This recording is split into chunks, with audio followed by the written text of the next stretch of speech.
5000 वर्ष जुने असलेले हे मंदिर पांडवकालीन मंदिर आहे। अतिशय जागृत असे हे ठिकाण निर्झराच्या म्हणजेच ओढ्याच्या कडेला असल्याने त्या देवस्थानास निर्झनेश्वर असे नाव पडले असे म्हटले जाते।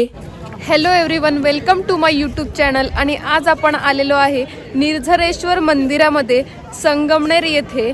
अतिशय सुंदर मंदिर आहे, मंदिर परिसर आहे, त्यामुळे व्हिडिओ शेवटपर्यंत नक्की बघा।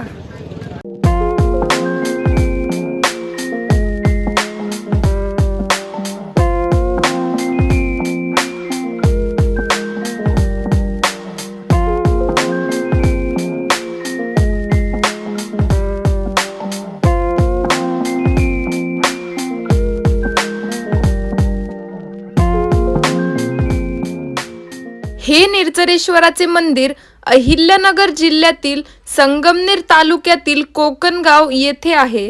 मी तुम्हाला पूर्ण मंदिर दाखवणार आहे आणि मंदिराविषयी आपण पूर्ण इतिहास जाणून घेणार आहोत, त्यामुळे व्हिडिओ शेवटपर्यंत नक्की बघा।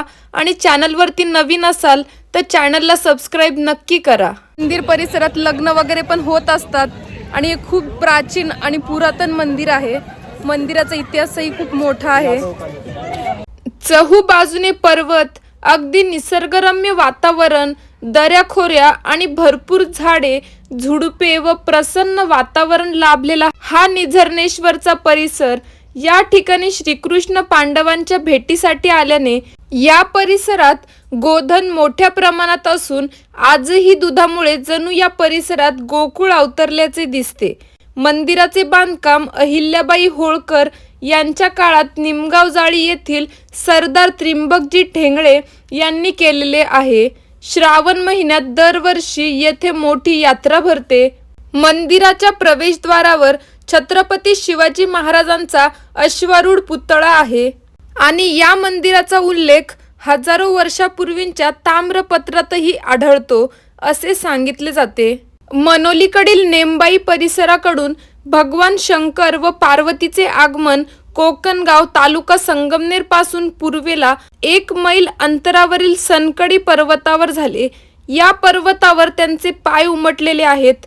तसेच या पर्वताच्या उत्तरेला पायथ्याजवळ भगवान शंकरास दही भाताची उलटी झाली व दोघांनीही या ठिकाणी विश्रांती घेतल्याची आख्यायिका आहे। येथे विश्रांती केल्याने सुरुवातीस तेथेच छोटेसे मंदिर बांधलेले आहे।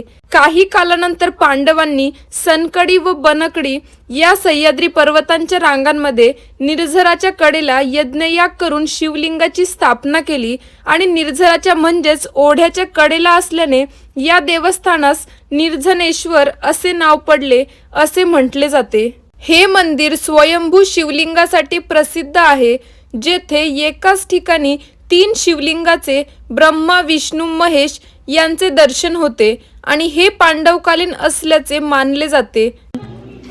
मंदिर परिसरात मारुतीचे आणि श्री गणेशाचे मंदिर आहे आणि तेथे साईडला आहे ना, हे अशी छोटंसं बारव आहे। इथे पाण्यामध्ये कासव आहे असं म्हणत होते सगळे।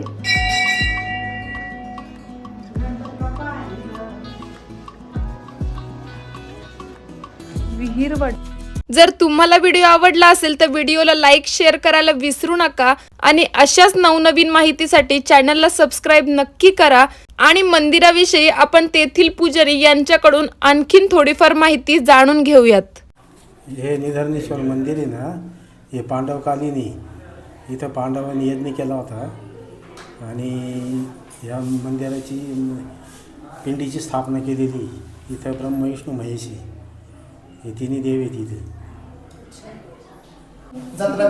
श्रावण महिन्यामध्ये यात्रा असते। 4 सोमवारी लग्न होतात, पूजा होतात, अभिषेक होतात, 16 सोमवारचे व्रत होतात, सगळे कार्यक्रम होतात। आणखी पुजारी इथले निर्झरेश्वरचे मुख्य पुजारी भिका साळुंकी।